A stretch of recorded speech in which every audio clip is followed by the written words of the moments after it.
Messieurs, bonjour. Remue-Ménage qui reçoit aujourd'hui Mohamedou Moustapha Diagne. Il est le directeur de la formation et de la communication au ministère de l'Éducation nationale. Merci, Monsieur Diagne, d'avoir répondu à notre invitation. Bonjour, Monsieur Abdoulaye Ndoye. Vous êtes le secrétaire général du CUSEMS. Merci d'avoir répondu à notre invitation. Merci, Binte Diallo. Je voudrais également vous remercier pour cette invitation. Saluer M. Mohamed Moustapha Diagne, qui est le directeur de la formation et de la communication, mais également saluer tous les enseignants du Sénégal et tous les auditeurs de la RFM. Alors, l'actualité, c'est bien entendu l'augmentation des cas de Covid-19 et à Dakar et même dans les autres localités du pays et l'arrivée des premières doses de vaccins. Aujourd'hui, M. Diagne, est-ce que les enseignants font partie des priorités par rapport aux premières doses? Oui, mais absolument, puisque après le personnel de santé, les Sénégalais âgés de plus de 100 ans et souvent vivant avec une comorbidité. Je pense que les personnels les plus exposés, ce sont les personnels qui vont vers des rassemblements. Oui. Et tout le monde sait que l'enseignant, chaque jour, se lève et va à la rencontre d'élèves. Nous avons 4 millions d'élèves et 97 000 enseignants. Bon, c'est des rassemblements énormes. En conséquence de quoi, il est clair que le personnel enseignant sera des priorités par rapport à ce vaccin-là, oui, pour les immuniser, surtout pour nous permettre d'entrevoir le déroulement des enseignements-apprentissages dans de meilleures conditions et dans un climat plus serein. Oui, alors, et les élèves qui ont des comorbidités, est-ce qu'ils feront partie également de cette première vague de vaccination? En fait, il ne s'agit même pas d'élèves ou d'enseignants. Ici, c'est les Sénégalais qui vivent avec des comorbidités. Oui. Qu'ils soient élèves, qu'ils soient jeunes, qu'ils soient donc âgés, ils constituent la priorité du gouvernement. Oui. Évidemment, les élèves entrent dans ce cadre-là, qui vivent certainement avec des comorbidités comme l'asthme, le diabète ou autres maladies infectieuses graves ou qui les exposent à cette pandémie. Vous êtes prêts à recevoir le vaccin? Oui, je crois que la position du CUSEMS sur la question est claire. Au Sénégal, il y a une structure, le Comité national de gestion des épidémies, qui prend en charge cette question.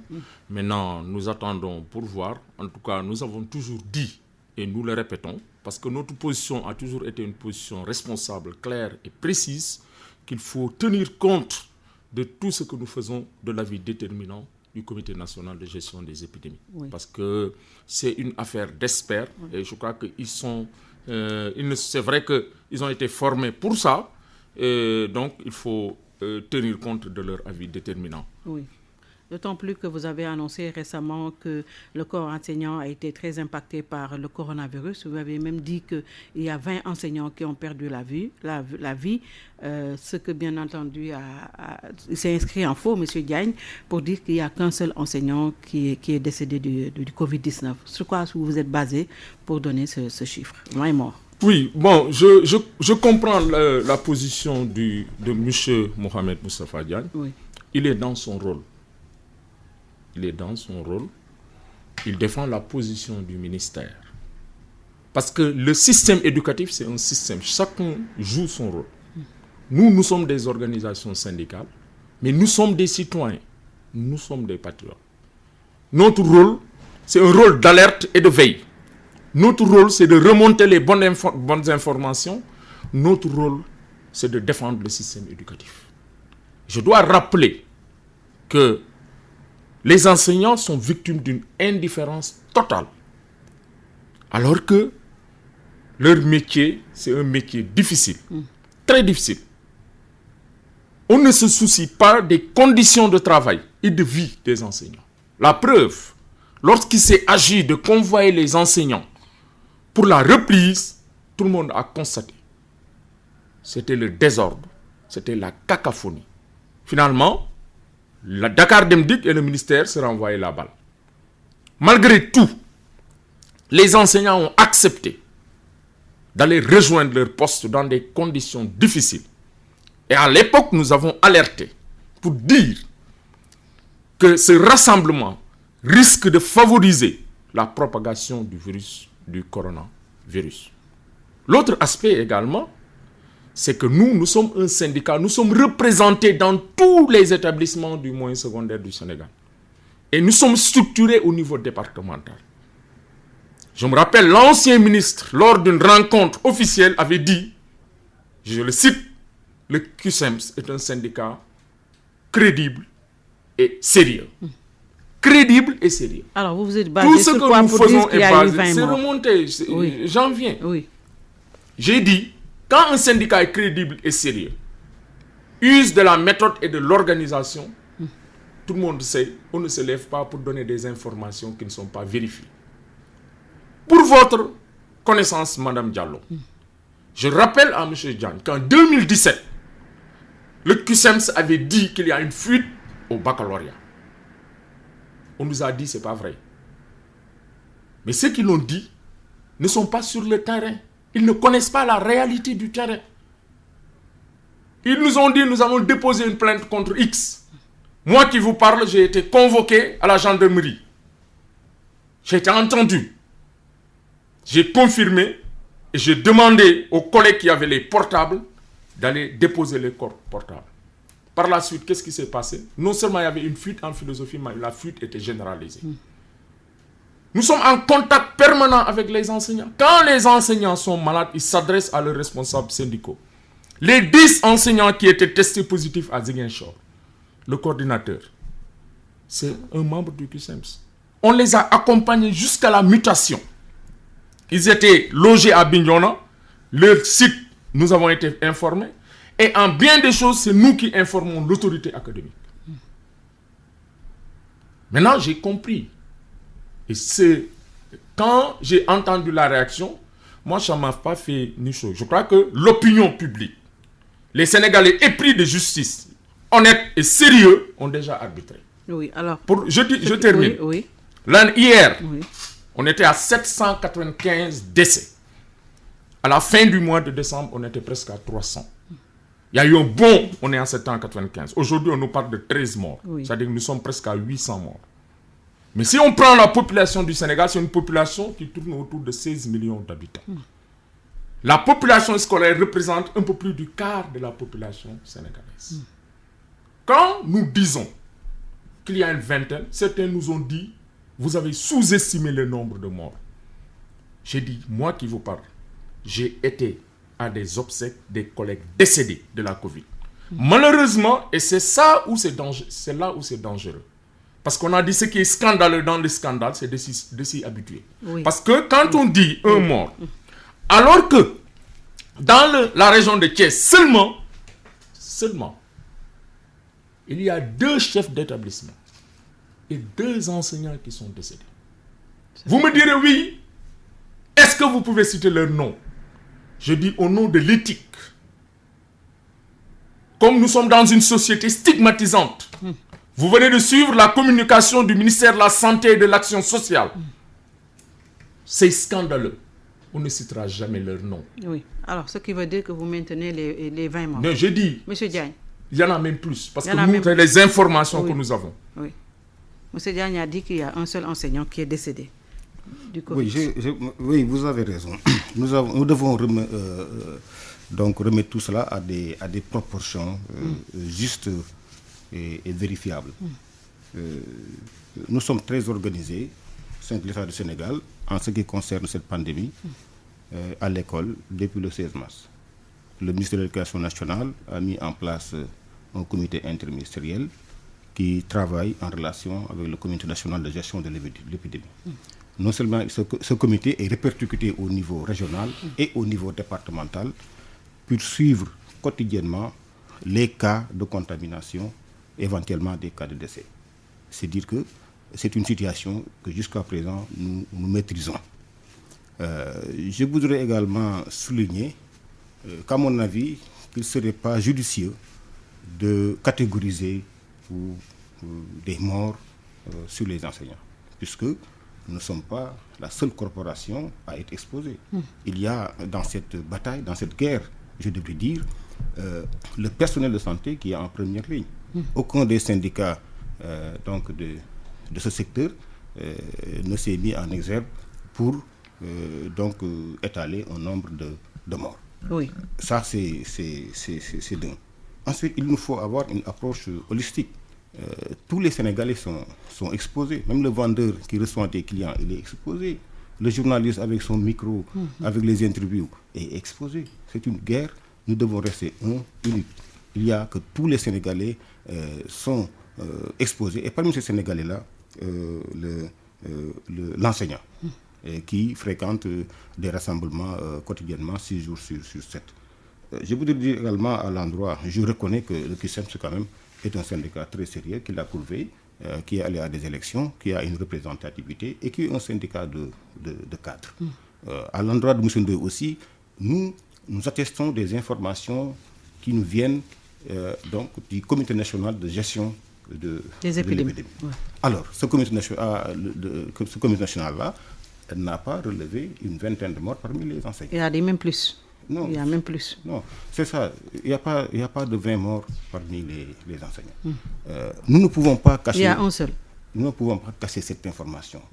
Parce que quand il y a décès, les enseignants de l'IEF, les enseignants de l'IA, le ministère même est informé, puisqu'il a dit qu'il y a des obsèques. Il y a éventuellement qu'il faut aller présenter des condoléances. Donc, c'est des informations que l'État nous pas. Et puis l'État a caché cette information à quelle fin, à quel but. Je ne le vois pas. Ensuite, il n'y a pas... personne ne pourra nous montrer un certificat de genre de mort qui dit que ces enseignants-là sont morts de Covid. Encore, même s'il y avait des enseignants morts de Covid, qu'est-ce qui nous dit qu'ils ont été contaminés à l'école? Beaucoup d'enseignants ont été contaminés à la maison. Les enseignants de Ziguinchor ont quitté Dakar à 16h. Ils ont atterri à Ziguinchor à 20h. Mais s'ils sont contaminés, tout le monde sait que la période d'incubation, c'est 14 jours. Donc, ils ont été contaminés avant d'aller à Terminus Liberté 5. Ça également, cela relève du bonsoir. Quoi qu'il en soit, il faut féliciter, remercier les enseignants. Ils ont été très stoïques, très résilients. Véritablement, ils ont gardé leur dignité, malgré tous les risques qui liés à la reprise des cours du 25 juin.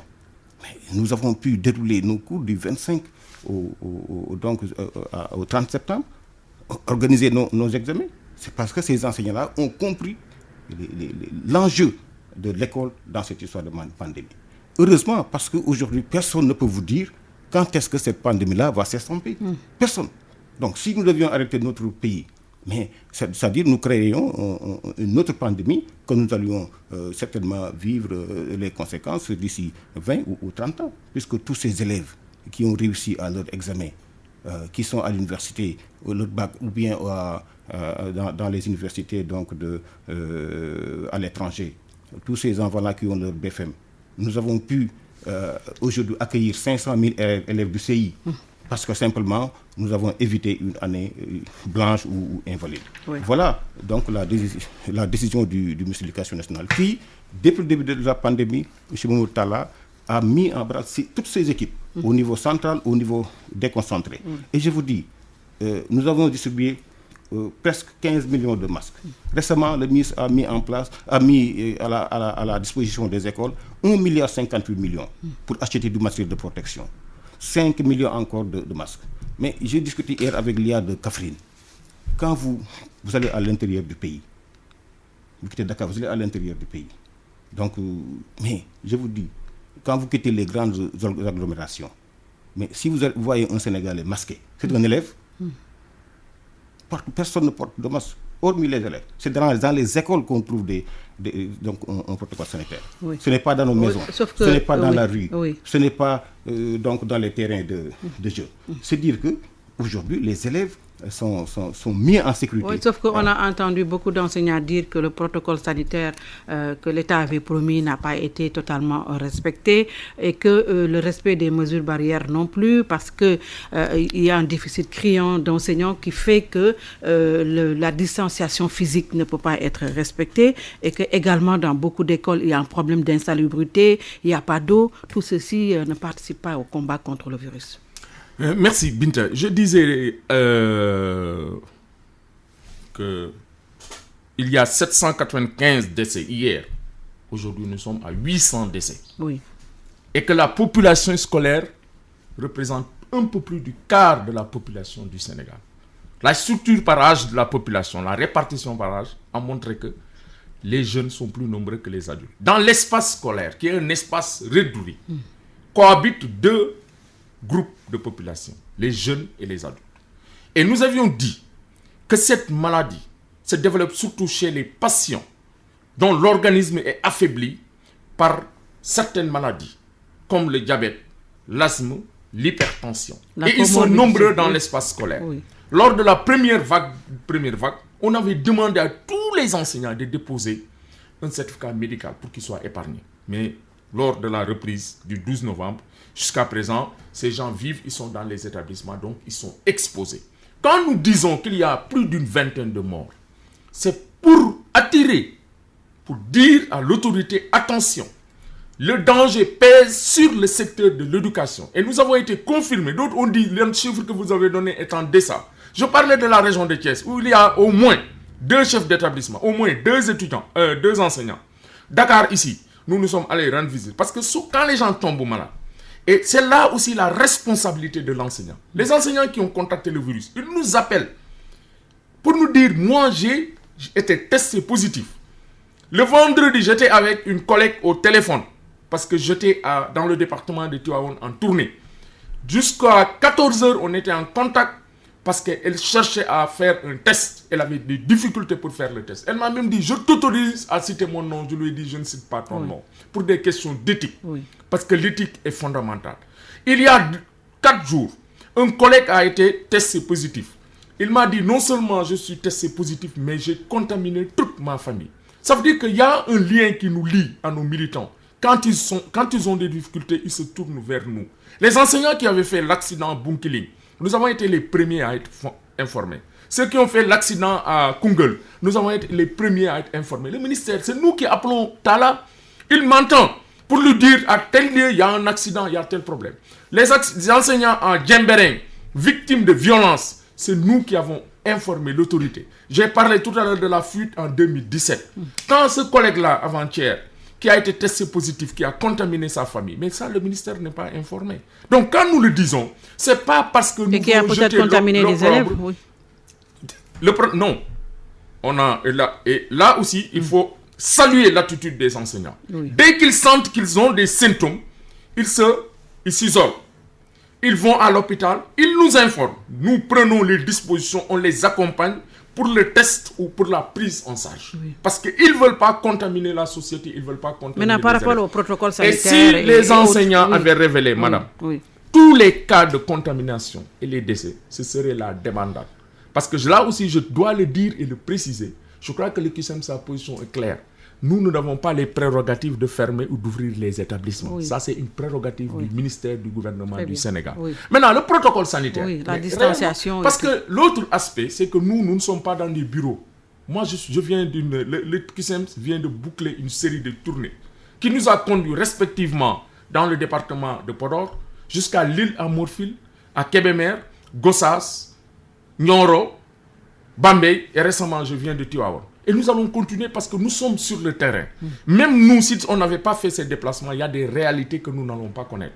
Donc c'est parce que nous sommes sur le terrain, c'est parce que nous sommes en contact permanent avec les enseignants. Ce que nous avons constaté, c'est que le protocole de 2021, je cite quelques éléments. Le protocole dit mise en place d'un dispositif de lavage des mains. Mais dans beaucoup d'établissements, ce dispositif n'existe pas. Là où il y a le dispositif, il n'est pas fonctionnel. On a dit port systématique du masque. Je parle du protocole de 2021. Dans les établissements, le port systématique du masque n'existe pas. On a dit gestes barrières. Mais quand vous allez dans les écoles, les élèves ont oublié même les gestes barrières. On a dit contrôle de la vente des denrées alimentaires à l'intérieur et à l'extérieur. Parce que dans le premier protocole, on a dit interdiction. Ici, on a utilisé le mot de contrôler. Qui contrôle ? Quels sont les services qui doivent contrôler? Ça n'existe pas. Mais on a dit nettoyage systématique 2 fois par jour des toilettes, des salles de classe. Mais les gens ne nettoient même pas les toilettes. Parce que nous, on y va, on visite les salles. Ça veut dire que nous venons d'une tournée. Ça veut dire que nous ne sommes pas à Dakar pour dire qu'il y a telle ou telle chose. Ce que nous disons, on se fonde sur des faits, sur la réalité. N'est-ce pas? Et quand nous disons cela, c'est pour dire à l'autorité, il faut corriger. Il faut améliorer le dispositif. Parce que l'école, pourquoi l'école est spécifique? L'école concentre 4 millions d'élèves. C'est des espaces réduits. C'est des jeunes, c'est des porteurs asymptomatiques. Sains. Ils sont en contact avec des adultes. Ils sont en contact avec leurs parents, avec leurs grands-parents. Et s'ils transmettent le virus, c'est la catastrophe. Donc pour nous, la meilleure façon de casser la chaîne de transmission, c'est justement de faire en sorte que le dispositif sanitaire soit respecté et que le protocole sanitaire soit respecté. Maintenant, l'autre aspect, je vais terminer par là. Et là, M. Diagne a dit, parce que je crois qu'il est d'accord, il ne peut pas dire qu'il n'y a pas un seul mort. J'ai oublié Linguère. Hier, je crois que le mérite de la déclaration de Diagne, c'est encore de nous permettre d'avoir d'autres informations. Je n'ai pas encore cité l'enseignement supérieur. Hier, j'étais en rencontre. Mais c'est l'hécatombe. Donc, je crois qu'aujourd'hui, le dire, c'est attirer l'attention. Comme il l'a dit, l'heure est grave. Cette maladie est en train de faire son bonhomme de chemin. Silencieusement, elle est en train de faire des dégâts. Nous sommes des enseignants. On n'attendra pas que tous les enseignants meurent pour dire. Nous sommes dans une démarche d'alerte et de prévention. Alors, c'est pourquoi ce qui veut dire, M. Diagne, que rien n'a été respecté, comme le dit M. Ndoye, par rapport au protocole, à la distanciation, au port de masque, la disponibilité de l'eau, l'insalubrité, tout est sur place. Je comprends, c'est une bonne attitude quand même, peut-être de tirer pour attirer l'attention. Je pense que c'est honnête de sa part. Mais je dirais, souvent on dit les gens, ils restent dans leur bureau, ils ne vont pas sur le terrain. Moi-même, je viens d'une tournée où j'ai fait Kaffrine, Kaolack et Tambacounda. J'ai fait toutes les écoles de la commune de Thiès. C'est dire que les gens ne sont pas dans le bureau. Et c'est valable pour le ministre de l'Éducation nationale, c'est valable pour toutes ces équipes, les directeurs de services, les chefs de services, les chefs de projet, les IA, les IF. Constamment, les gens sont dans les écoles pour voir ce qui se passe. C'est pourquoi, mais pourquoi vous n'avez pas constaté des décès, comme il dit, des élèves et des enseignants qui meurent comme des mouches? On l'aurait constaté. Si sur une population scolaire de 4 millions d'élèves et 97 000 enseignants, la situation était aussi grave qu'il le présente, aujourd'hui, j'ai l'habitude de dire que celui qui fait le point au ministère de la Santé ne parlerait pas de 100 cas, 200 cas ou 400 cas. On aurait parlé de milliers de cas. Ça également, je pense que c'est le bon sens. Si des élèves meurent, les parents d'élèves l'auraient relevé. Si des enseignants meurent, tous les syndicats l'auraient relevé. On a encore une fois, je dis que le ministère de l'Éducation nationale ou l'État du Sénégal n'a aucun intérêt à cacher un enseignant qui est décédé. Ensuite, un décès, cela se constate par un certificat de genre de mort. Ce n'est pas parce qu'un enseignant est décédé qu'il est décédé de Covid. C'est ça que je dis.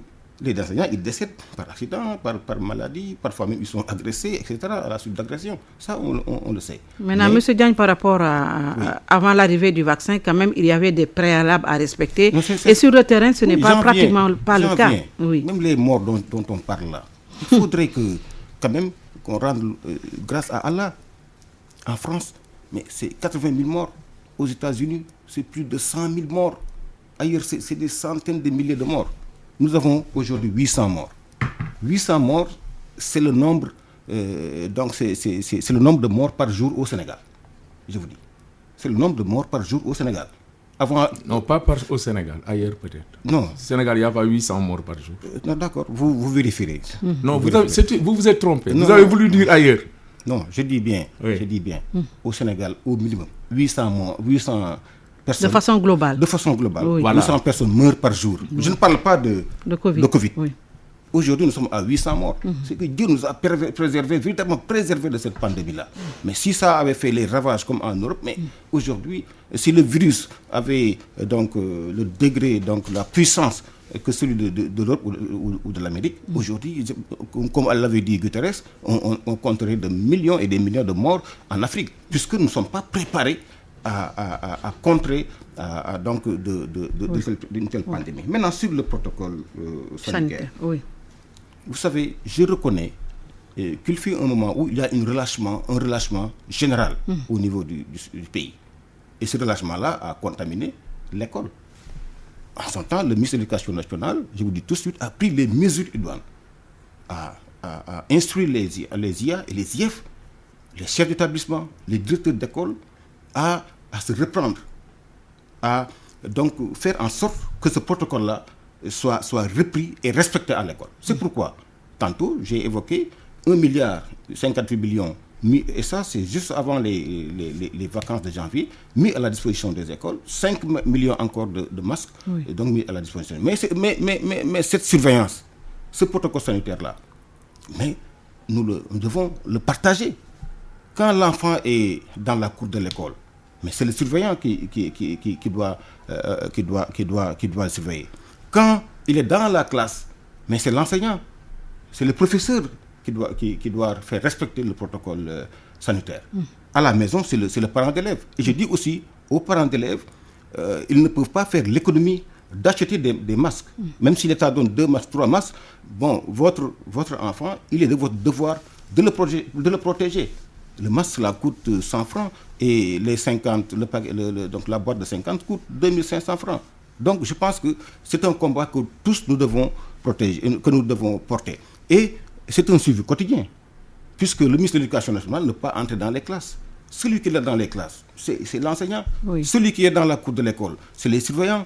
Celui ensuite qui doit apporter tout cela, c'est les directeurs d'école, parce que ce sont les autorités qui sont en contact direct avec les élèves. Ce que le ministre peut, c'est donner des instructions aux IEF qui doivent faire des descentes inopinées pour voir quelle est l'école qui respecte le protocole sanitaire. Mais il n'y a pas que le port du masque, il y a également le protocole sanitaire, les lavages de mains, les thermoflash, on n'en trouve pratiquement plus. Il n'y a pratiquement pas d'eau aussi dans certains établissements. Dans le nouveau protocole sanitaire, le thermoflash n'est pas obligatoire. Parce que si vous voulez thermoflasher dans un lycée qui fait 4000 élèves, pas 8 heures, ça, c'est pas possible.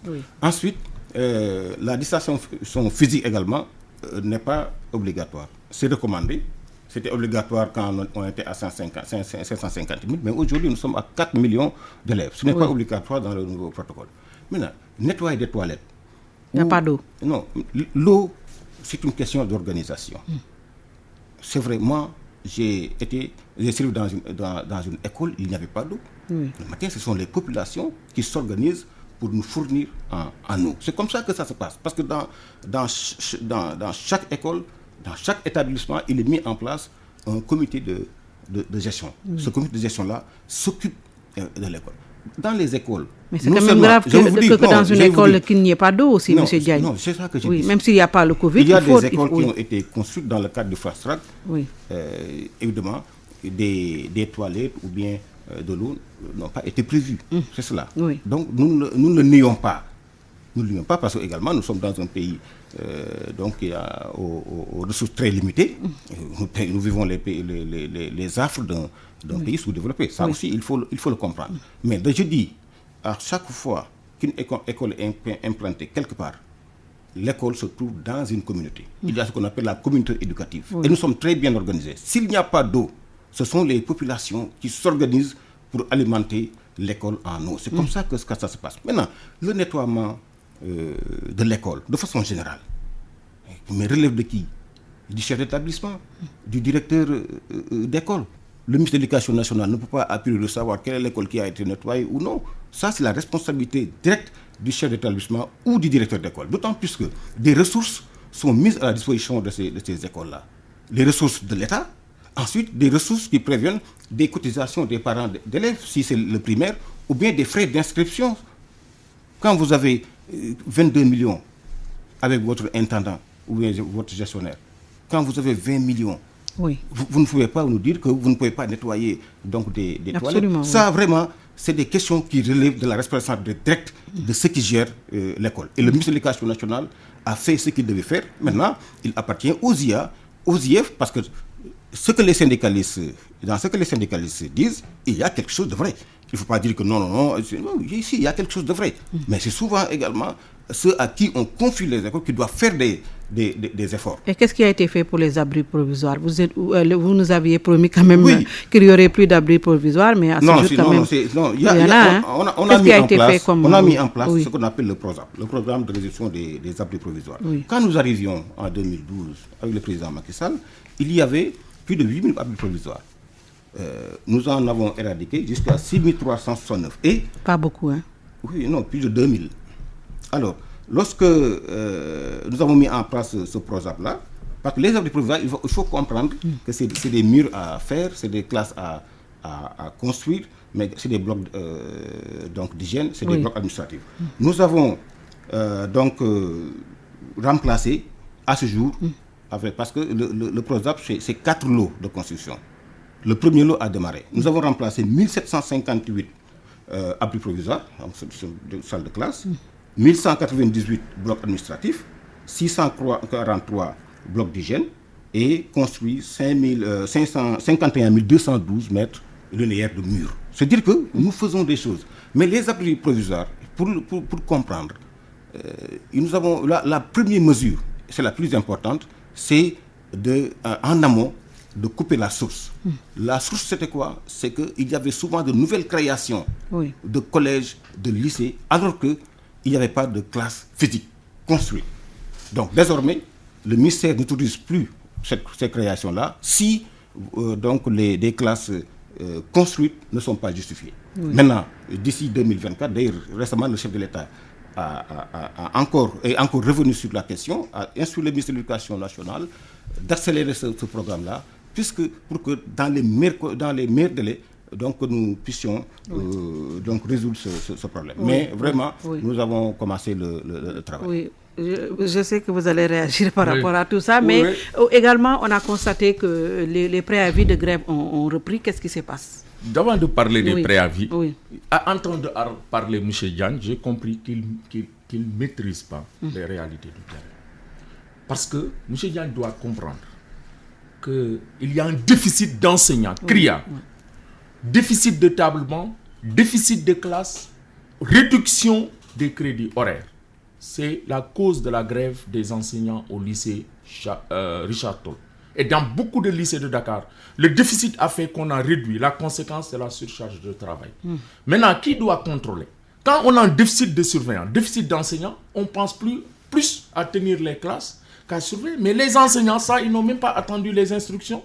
Dans les classes, les enseignants obligent partout au Sénégal aux élèves de porter systématiquement le masque. Et nous, dans nos tournées, nous avons dit aux collègues, dites aux élèves de porter le masque et répétez aux élèves, il faut continuer à leur parler, à faire de la sensibilisation. Ça, c'est le premier point.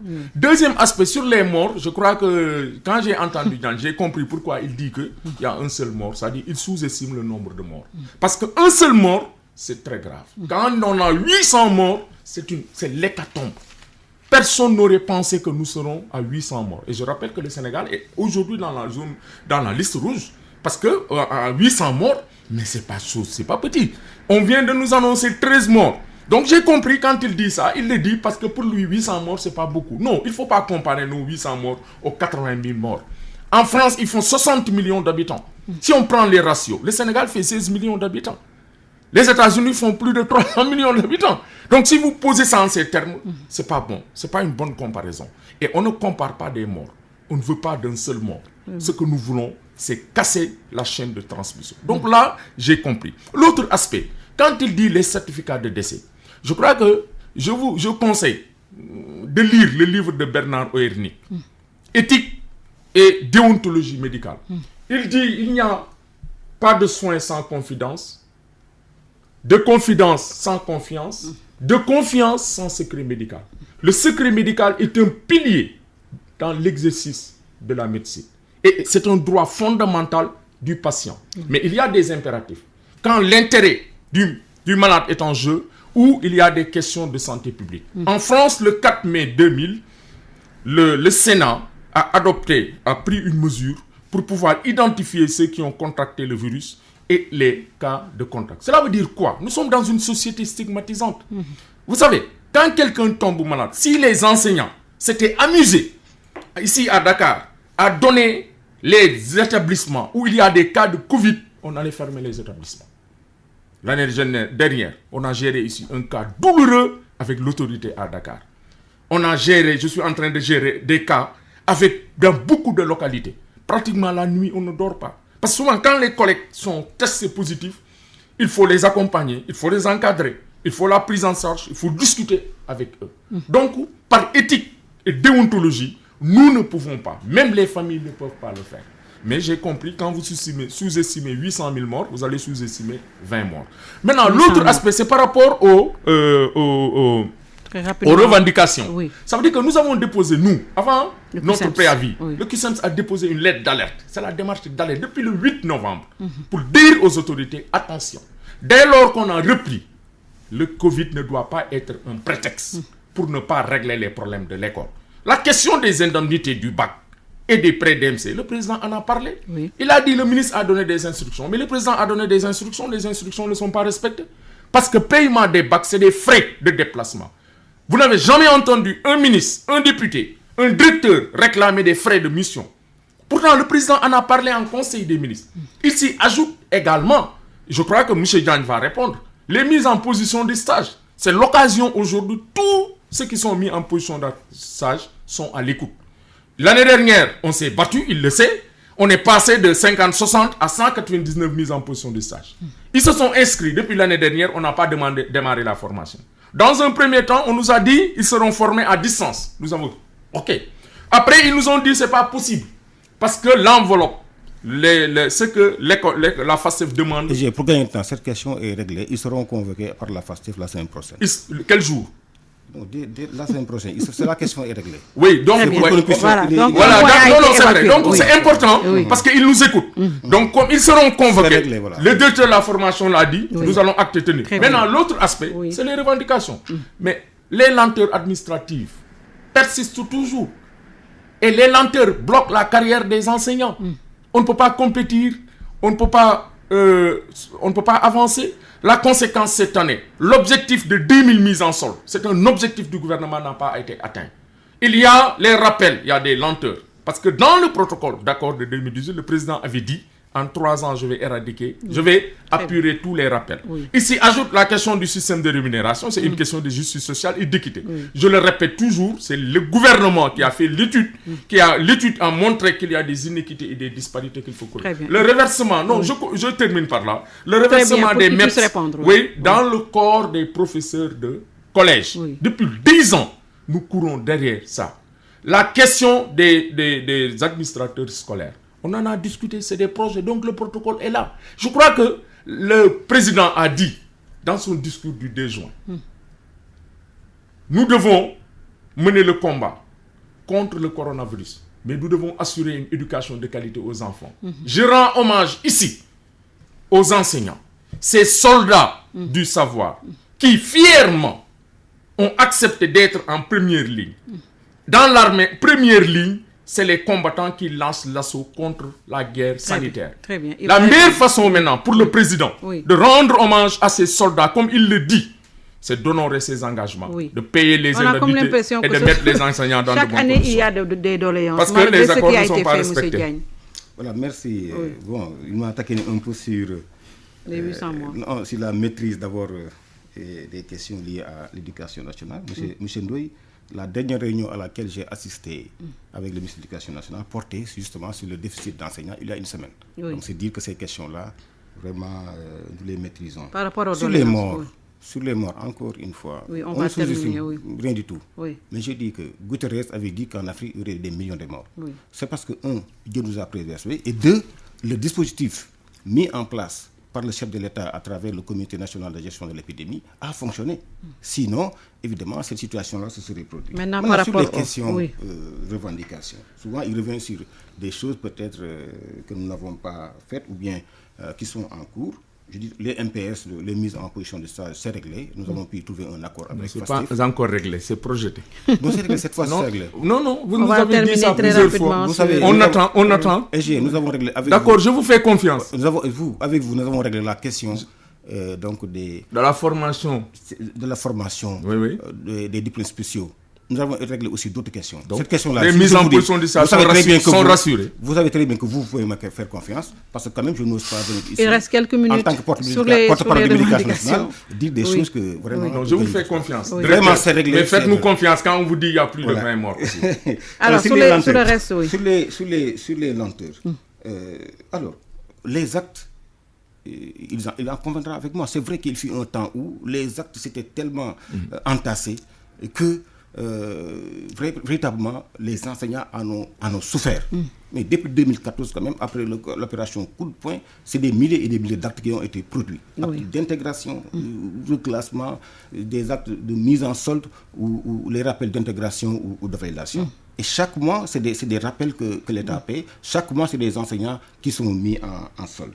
Sur les questions de formation, aujourd'hui, nous avions 21 000 instructeurs adjoints. On a aujourd'hui moins de 3 000. Tous les titulaires de diplômes spéciaux, à part un résiduel que Ndoye et Saourou nous signalent, mais tous ces diplômés ont été pris en charge. Si vous allez au CNEPS de Thiès, tous les recalés du CNEPS sont en formation. Ça aussi, il le sait. Les indemnités et autres. Le chef de l'État, récemment, a mis 40 000 francs sur le salaire des enseignants en guise d'augmentation de l'indemnité de logement qui est passée de 60 000 francs à 100 000 francs. C'est pas rien. Ils ont beaucoup d'argent, les enseignants. Voilà. Ensuite, maintenant, sur les autres questions, la question des administrateurs scolaires, c'est juste que nous devons nous entendre avoir la même compréhension de cette problématique-là. Parce que, est-ce que ça va être un corps? Est-ce que c'est simplement la formation qui est requise? Ça, il faut qu'on continue de discuter. Sur le système de rémunération, ça, c'est un problème. Puisque, c'est vrai, je suis professeur d'enseignement secondaire, il est magistrat, il est inspecteur des impôts, mais il a plus de salaire que moi. Pourquoi? C'est légitime. Évidemment, le système est déréglé. Nous sommes d'accord. Le chef de l'État a fait humanité une étude. Cette étude-là est sur la table. Nous sommes en train de trouver les meilleures voies pour qu'ensemble nous trouvions la solution. Parce qu'il faut ou bien niveler par le bas, ou bien par le bas ou par le haut. Tout ça, il sait que c'est des questions de ressources qui, pour le moment, ne sont pas satisfaits. On termine le système de rémunération. Ça veut dire que le Burkina Faso a réglé cette question. Quand le Burkina peut le faire, parce que ce n'est pas une question d'argent, et le QSEMS ne se compare pas aux magistrats et autres. Nous avons posé la question en termes d'équité et de justice sociale. Le magistrat mérite 5 millions. L'inspecteur des impôts mérite 5 millions.